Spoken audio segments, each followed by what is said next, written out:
Praise lord. ప్రభు యేసు నామములో మీ అందరికీ కూడా నా యొక్క శుభములు తెలియజేస్తున్నాను. ఈరోజు మన యొక్క ధ్యాన అంశము, నీ పరిస్థితులు ఎరిగిన దేవుడు. మన యొక్క పరిస్థితులను ఎరిగినటువంటి దేవుడు, నీ యొక్క నా యొక్క పరిస్థితులను ఎరిగినటువంటి దేవుడు.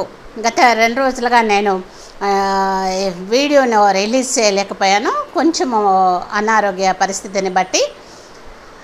అయినప్పటికీ కూడా దేవుని నామమునకు స్తుతి చెల్లిస్తున్నాను.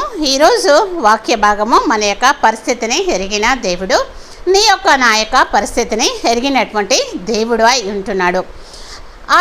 మనము వాక్య భాగం చూసినట్లయితే ఆదికాండము 16వ అధ్యాయము 6వ వచనం నుండి 14వ వచనం వరకు వాక్య భాగంలో మనము చూసినట్లయితే, ఆదికాండము 16వ అధ్యాయము 6వ వచనం నుండి మనము 14వ వచనం వరకు చూసినట్లయితే, శారా యొక్క సలహాను బట్టి హాగర్తో అబ్రాము పోయినప్పుడు ఆమె గర్భవతి అయినది అనే వాక్య భాగంలో మనకి తెలియజేస్తుంది. శారా యొక్క సలహాను బట్టి హాగరుతో అబ్రాము పోయినప్పుడు ఆమె గర్భవతి అయినది అనే వాక్యము సెలవిస్తుంది. హాగరు గర్భవతి అయినదని శారాకు తెలిసినప్పుడు, హాగరు గర్భవతి అయిందని శారాకు తెలిసినప్పుడు శారా హాగరును శ్రమ పెట్టింది అని కూడా వాక్య భాగము మనకి ఇక్కడ సెలవిస్తుంది. అదేవిధంగా మనము ఈ యొక్క హాగరును శారా ఎప్పుడైతే శ్రమ పెట్టిందో, హాగరు అరణ్యంలోనికి పారిపోతుండగా, శారా హాగరును శ్రమ పెట్టినందువలన హాగరు అరణ్యంలోకి పారిపోతుండగా దేవుడు ఆమెను ఎదుర్కొన్నట్టుగా చూస్తున్నాము. దేవుడు హాగరును ఎదుర్కొన్నట్టుగా చూస్తున్నాము. శారా యొక్క సలహా మేరకు అబ్రాము హాగరుతో పోయినప్పుడు ఆమె గర్భవతి అయినది.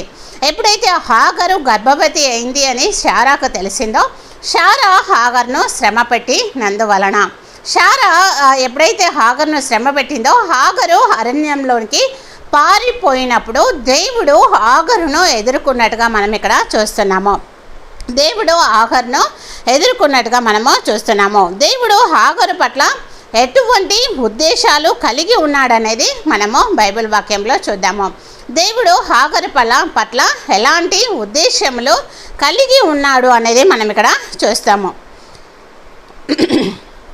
మొదటిగా చూసినట్లయితే, నువ్వు ఎక్కడ ఉంటే క్షేమంగా ఉంటావో దేవునికి తెలుస్తుంది. నీవు నేను ఎక్కడ ఉంటే క్షేమంగా ఉంటామో దేవుడికి తెలిసి ఉంటుంది.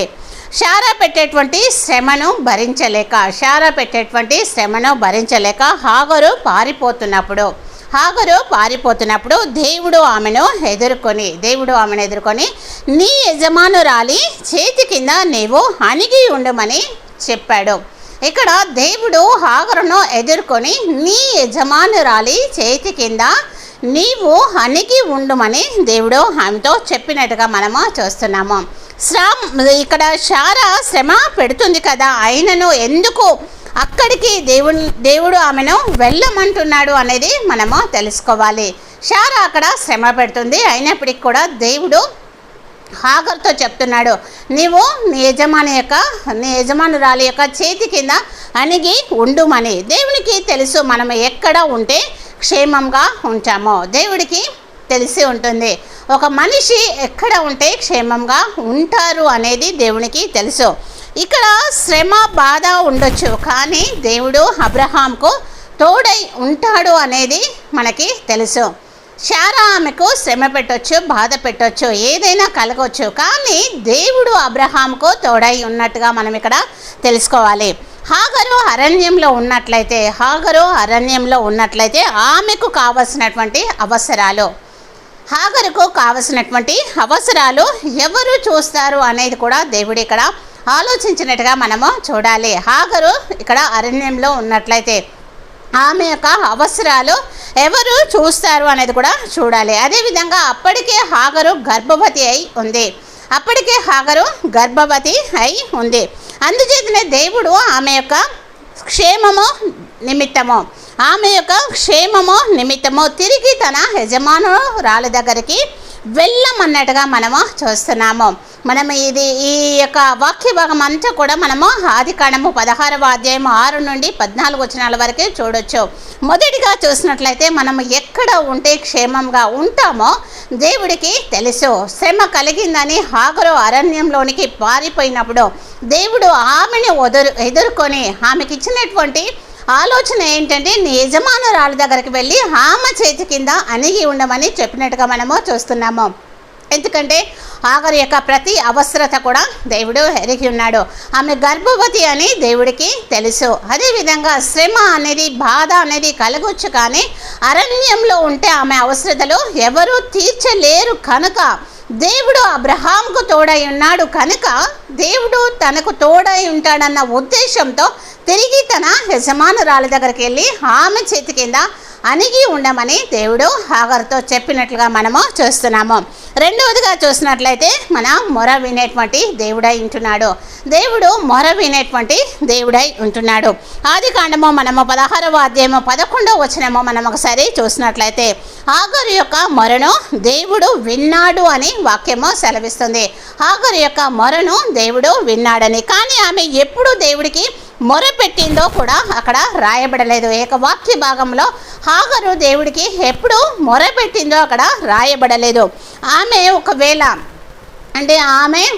తన యొక్క హృదయ వేదనను బట్టి, తన హృదయంలో ఉన్నటువంటి వేదనను బట్టి ఆమె ములుగు ఉండొచ్చు. ఆమె మనసులో ఆమెనే ములుగుచు ఉన్నటువంటి ఆ స్థితిని కూడా దేవుడు చూసినట్లుగా మనము చూస్తున్నాము. దేవుడు మన హృదయ ఆలోచనలో, మన హృదయంలో మనము అనుకొంచున్నటువంటి ప్రతి మాట కూడా ఎరిగి ఉన్నటువంటి దేవుడై ఉంటున్నాడు. మన ఆలోచన యావత్తును కూడా ఎరిగి ఉన్నటువంటి దేవుడై ఉంటున్నాడు. హాగరు మొరపెట్టినట్టుగా లేదు అక్కడ, కానీ హాగరు మొర విన్నాడు అని మాత్రము వాక్యము సెలవిస్తుంది. ఆమె వేదనలో ఆమె తన మనసుతో దేవునికి విన్నవించుకున్నటువంటి ప్రతిదీ కూడా దేవుడు విన్నాడు అని వాక్యం ఇక్కడ సెలవిస్తుంది. ఆ దేవుడు ఆ యొక్క ములుగులను సైతం కూడా విన్నట్టుగా మనము చూస్తున్నాము. దేవుడు హాగరు యొక్క మొరను విన్నాడు. మొదటిగా ఆమెను దేవుడు ఎదుర్కొన్నాడు. ఆమె ఎక్కడ ఉంటే క్షేమంగా ఉంటుందో అనేది తెలుసుకొని దేవుడు ఆమెను ఎదుర్కొని తన యొక్క యజమానురాలి యొక్క చేతి కింద ఉండమని చెప్పాడు. రెండవదిగా ఆమె యొక్క మొరను దేవుడు విన్నాడు. మూడవదిగా చూసినట్లయితే మనల్ని చూచేటువంటి దేవుడై ఉంటున్నాడు. హాగర్ను చూచేటువంటి దేవుడై ఉంటున్నాడు. నిన్ను నన్ను చూచేటువంటి దేవుడై ఉంటున్నాడు. ఆదికాండము మనము 16వ అధ్యాయము 13వ వచనంలో మనము ఒకసారి చూసినట్లయితే హాగరు యొక్క ప్రతి పరిస్థితిని కూడా దేవుడు చూశాడు అనేది ఇక్కడ వాక్యము సెలవిస్తుంది. ఆమె శ్రమను చూశాడు, అదేవిధంగా ఆమె యొక్క కన్నీటిని కూడా చూశాడు. దేవుడు వెళ్ళిపోలేదు. హాగరు యొక్క కన్నీళ్లను, హాగరు యొక్క శ్రమను చూసి దేవుడు వెళ్ళిపోలేదు, లేదా ఆమెను విడిచి వెళ్ళలేదు దేవుడు. కానీ ఆమెను ఎదుర్కొన్నాడు. దేవుడే స్వయంగా ఆమెను ఎదుర్కొన్నట్టుగా మనము చూస్తున్నాము. ఆమెతో సంభాషించినట్లుగా మనము చూస్తున్నాము. ఆమెకు దేవుడు వాగ్దానాన్ని ఇచ్చినట్టుగా మనము చూస్తున్నాము. హాగరు శ్రమలో ఉన్నప్పుడు, బాధలో ఉన్నప్పుడు ఆమెను దేవుడు విడిచి వెళ్ళిపోలేదు. దేవుడే ఆమెను ఎదుర్కొన్నట్టుగా వాక్య భాగము సెలవిస్తుంది. హాగరు యొక్క శ్రమను, కన్నీళ్లను చూచి దేవుడు ఆమె మొరను విని ఆమెను చూసినటువంటి దేవుడు ఆమె యొక్క క్షేమ స్థితిని బట్టి తన యజమానురాలి యొక్క చేతి కింద ఉండమని చెప్పింది కూడా దేవుడై ఉంటున్నాడు. ఎందుకంటే హాగరు యొక్క ప్రతి పరిస్థితి కూడా దేవుడికి తెలుసు. హాగరు యొక్క అవసరతలు కూడా దేవుడికి తెలుసు కనుక దేవుడు హాగరును ఆమె యజమానురాలు చేతి కింద అణిగి ఉండమని చెప్పాడు. అదేవిధంగా హాగరు యొక్క మొరను విన్నాడు. హాగర్ను దేవుడు చూశాడు, ఆమెతో సంభాషించాడు, ఆమె యొక్క శ్రమను, ఆమె కన్నిటిని తుడిచినట్లుగా మనం ఇక్కడ చూస్తున్నాము. దేవుడు ఆమెతో వాగ్దానాన్ని కూడా చేసినట్లుగా మనము చూస్తున్నాము. హాగరు ఒక దాసి అయినప్పటికీ కూడా, హాగరు షారాకు వివాహము చేయబడినప్పుడు, అబ్రామ్తో షారా వివాహము జరిగినప్పుడు షారాకు దాసిగా వచ్చినటువంటిది హాగర ఉంటుంది. హాగరు ఒక దాసి అయినప్పటికీ కూడా దాసి పట్ల కూడా శ్రద్ధ చూపగలిగినటువంటి దేవుడు మన దేవుడై ఉంటున్నాడు. దాసి పట్ల కూడా శ్రద్ధ కలిగినటువంటి దేవుడు మన దేవుడై ఉంటున్నాడు. హాగరు వలె నీది నాది ఎవరిదైనా సరే చిన్న జీవితమో కావచ్చు. హాగరు వలె మనందరిది కూడా చిన్న జీవితం కావచ్చు. దాసి లాంటి జీవితాలు మనది కావచ్చు. యజమానుల చేత శ్రమ బడుచున్నటువంటి వారము కూడా కావచ్చు. అయినా కూడా మనము భయపడని అవసరం లేదు. ఎందుకంటే దాసి యొక్క శ్రమను, హాగరు యొక్క శ్రమ చూసినటువంటి దేవుడు నీ యొక్క నా యొక్క శ్రమను కూడా ఖచ్చితంగా చూడగలుగుతాడు. హాగరు దాసినే, కానీ దేవుడు ఆమెను ఎదుర్కోవడానికి వెళ్ళాడు. దాసి అని దేవుడు ఆమెను వదిలిపెట్టలేదు. ఆమె దగ్గరికి వెళ్ళి దేవుడే స్వయంగా ఎదుర్కొని తనకు సలహా ఇచ్చి తనను పంపించినట్లుగా మనం అక్కడ చూస్తున్నాము. తనకు వాగ్దానాన్ని ఇచ్చినట్టుగా చూస్తున్నాము. నీ క్షేమం గురించి ఆలోచించేటువంటి దేవుడు, నా క్షేమం గురించి ఆలోచించే దేవుడు, మనందరి క్షేమం గురించి కూడా ఆలోచించే దేవుడు. నీ ప్రార్థన, నా ప్రార్థన, మనందరి ప్రార్థన కూడా వినేటువంటి దేవుడై ఉంటున్నాడు. అదేవిధంగా నిన్ను నన్ను మనందరినీ కూడా చూచేటువంటి దేవుడై ఉంటున్నాడు మన దేవుడు. దేవుడి దగ్గర మన యొక్క సమస్యను పెట్టి ఏమి చేయాలో దేవుణ్ణి మనము అడిగినప్పుడు దేవుడు మనకి ఏం చేయాలో బోధిస్తాడు.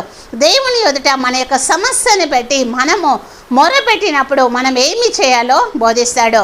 శారా శ్రమ పెట్టింది హాగర్ను. శ్రమను తట్టుకోలేక అరణ్యంలోనికి పారిపోయినటువంటి హాగరును దేవుడు ఎదుర్కొన్నాడు.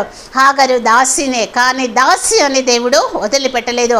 ఆమెను ఎదుర్కొని ఆమెతో చెప్తున్నాడు, ఆమెతో సంభాషిస్తున్నాడు, ఆమెతో మాట్లాడుతున్నాడు దేవుడు. ఆమెతో వాగ్దానాన్ని చేశాడు దేవుడు, నువ్వు తిరిగి వెళ్ళి నీ యజమానురాలి చేతి కింద నువ్వు అణిగి ఉండమని. ఎందుకంటే హాగరు యొక్క స్థితి గతి పరిస్థితి సమస్తము ఎరిగినటువంటి దేవుడు, మన సృష్టికర్త అయినటువంటి దేవుడు. ఆమె ప్రతి అవసరత ఎరిగినటువంటి దేవుడు కనుక ఆమె క్షేమక్షితిని కోరి, ఆమె యొక్క క్షేమ పరిస్థితిని కోరి దేవుడు నీ యజమాను దగ్గరికి వెళ్ళి అణిగి ఉండమని చెప్పాడు. ఎందుకంటే అబ్రహాంకు తోడైనటువంటి దేవుడు అక్కడ ఉంటాడు కనుక హాగరును వెళ్ళమని చెప్పినట్లుగా మనము చూస్తున్నాము. హాగరు మొర విన్నాడు. హాగరును దేవుడు చూశాడు కనుక నిన్ను నన్ను మనందరినీ కూడా చూసేటువంటి దేవుడు అంటున్నాడు మన దేవుడు. మన యొక్క అన్ని పరిస్థితులు కూడా దేవుడికి తెలుసు. మన యొక్క స్థితిని గతిని పరిస్థితిని దేవుడి ముందు మనము పెట్టి మొరపెట్టినప్పుడు మనం ఏమి చేయాలో మనకి బోధించేటువంటి దేవుడై ఉంటున్నాడు. దాసి అయినప్పటికీ కూడా హాగర్ను ఎదుర్కొన్నటువంటి దేవుడు నిన్ను నన్ను మనందరినీ కూడా దేవుడు ఖచ్చితంగా మనం ఏమి చేయాలో బోధిస్తాడో. మన యొక్క సమస్యను ప్రభువు చెంత పెట్టి మనము మొరపెట్టినప్పుడు, ఎందుకంటే మనల్ని చూచేటువంటి దేవుడు, మన క్షేమ స్థితిని ఎరిగినటువంటి దేవుడు, మన పరిస్థితులను ఎరిగినటువంటి దేవుడు. హాగర్ను దేవుడు ఏ విధంగా హాగరుకు ఏ విధంగా అయితే తన యొక్క క్షేమ స్థితిని కావలసినటువంటి స్థితిని బట్టి తన యజమానురాల చేతి కింద అణిగి ఉండమని ఏ విధంగా అయితే చెప్పి ఉన్నాడో, ఏ విధంగా హాగరుతో వాగ్దానం చేసి ఉన్నాడో, తన శ్రమను తన కన్నిటిని దేవుడు ఏ విధంగా చూశాడో మనందరికన్నిటిని కూడా దేవుడు ఖచ్చితంగా చూడగలడు. కనుక మన సమస్యను ప్రభు చెంత పెట్టి మొరపెట్టేటువంటి వారంగా ఉంటాము. దేవుడు మనకు మార్గాలను తెరుస్తాడు, బోధిస్తాడు. దేవుడు ఇటు వాక్యాన్ని మనందరి హృదయంలో ఫలింప చేయను గాక. ఆమేన్.